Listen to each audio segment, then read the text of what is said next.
Narito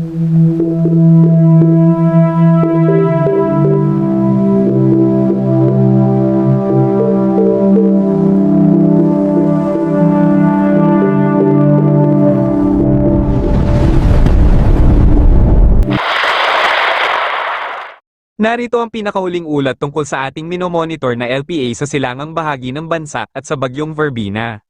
Sa kasalukuyan, ang LPA sa silangang bahagi ng ating bansa ay mas lumalapit pa at bahagyaring lumalawak. Ayon sa pinakahuling track, ang LPA, na tatawagin sa lokal na pangalang Bagyong Wilma, ay nagpapakita ng paglakas ng hangin habang papalapit sa ating landmass. Nagdadala rin ito ng mga thunderstorm na magpapaulan sa mga dadaanan nito at posibleng maging bagyo sa mga susunod na oras. Kapansin-pansin din na habang lumalapit ang LPA na posibleng maging bagyo bago maglandfall, ay siya namang paglakas ng hanging amihan na magdudulot din ng mga pag-ulan. Panoorin ang posibleng pagtama ng Bagyong Wilma. Nagbago ng dadaanan ang bagyo, at ang sentro nito ay posibleng maglandfall sa Southern Samar Region, patungo sa hilagang bahagi ng Leyte, Masbate, Romblon, Mindoro Region, Batangas, Laguna, at Cavite bago tuluyang makatawid ng ating bansa. Ang mga nabanggit na lugar ang posibleng daanan ng sentro ng bagyo base sa pinakahuling satellite outlook.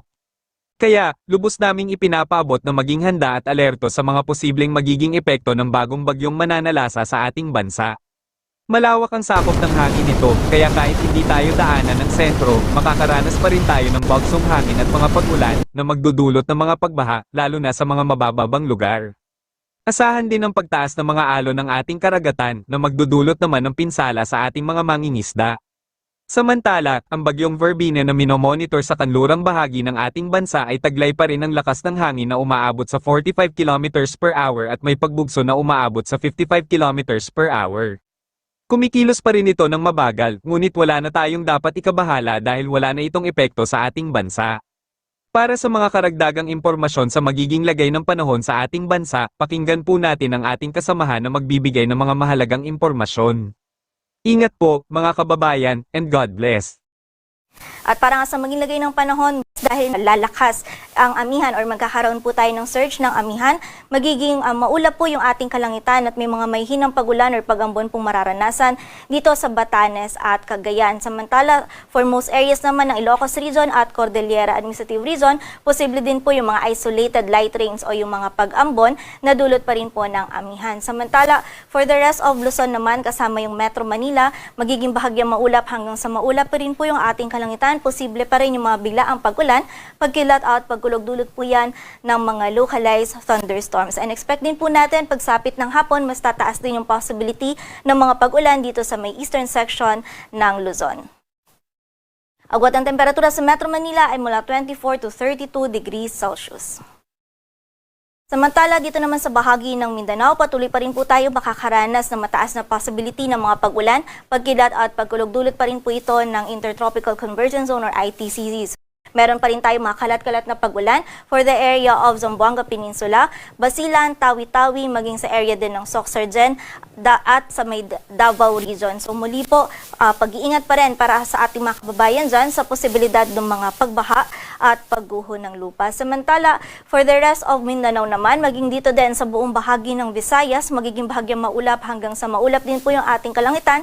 Meron pa din mga posibilidad ng mga biglaang pag-ulan, pagkilat at pagkulog-dulot ng mga localized thunderstorms.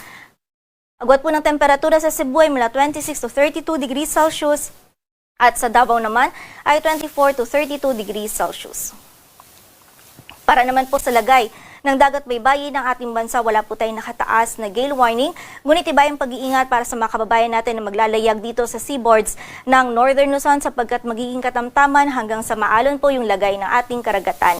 Kung saan na-expect natin na may surge tayo or magsisimula po yung surge natin ng amihan, ay posible din po tayo magtaas na ng gale warning dito sa area ng extreme Northern Luzon, particular na po yan sa Batanes. So muli, continuous monitoring po tayo and mag-antabay lamang sa updates At ayon nga naman po dito sa ating TC threat potential kung saan pinapakita po natin yung posibleng track nitong LPA na minomonitor natin. So from December 2 to December 8, nakita natin na itong LPA na ito ay may high chance of development into a tropical depression and approaching po ito dito sa may central portion ng ating bansa. So likely po yung landfall scenario natin dito sa may area ng Visayas, Eastern Visayas, or dito sa may Dinagat Islands or sa babang bahagi din po ng Southeastern Luzon. Most likely po yan by Saturday or Sunday. But in-expect po natin, habang papalapit itong LPA na ito or itong potential na bagyo nito na papangalanan po nating Wilma, ay simula po Thursday, posibleng yung trough or extension nito magdulot na ng mga pag-ulan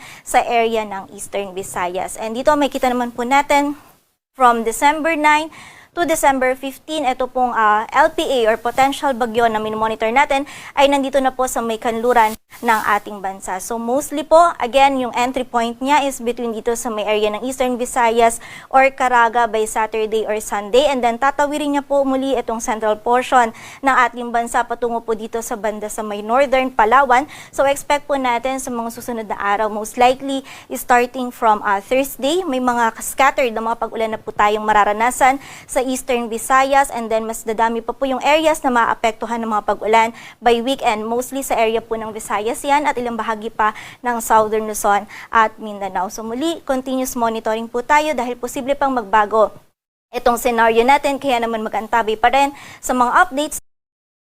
At para naman po sa ating 3-day weather outlook ng mga key cities ng ating bansa, from Thursday to Saturday kung saan nakikita po natin na possible meron tayong surge ng amihan dito sa Metro Manila.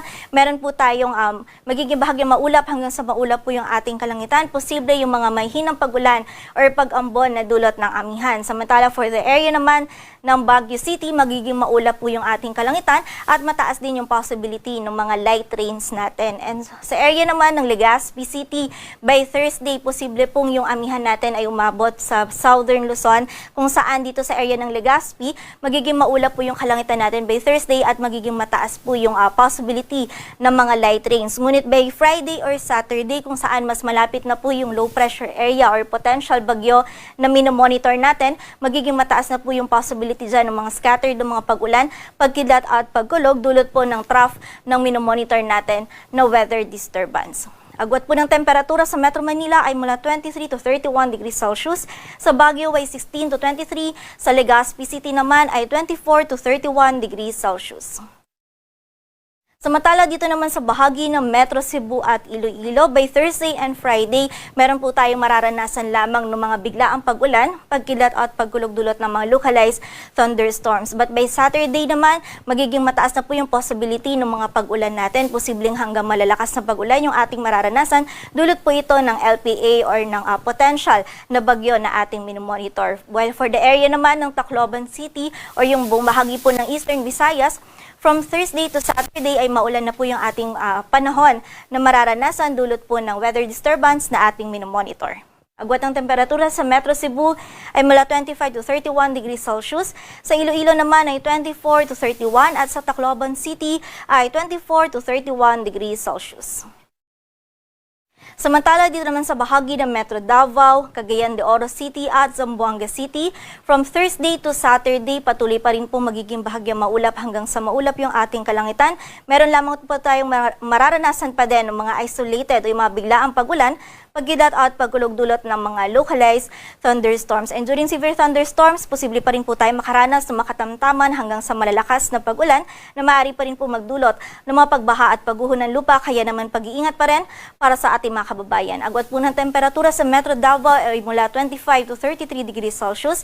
Sa Cagayan de Oro City ay 25 to 32, while sa Zamboanga City naman ay 24 to 34 degrees Celsius. Dito sa Metro Manila, ang sunset po natin ay 5:25 p.m. at ang sunrise naman ay ng 6:06.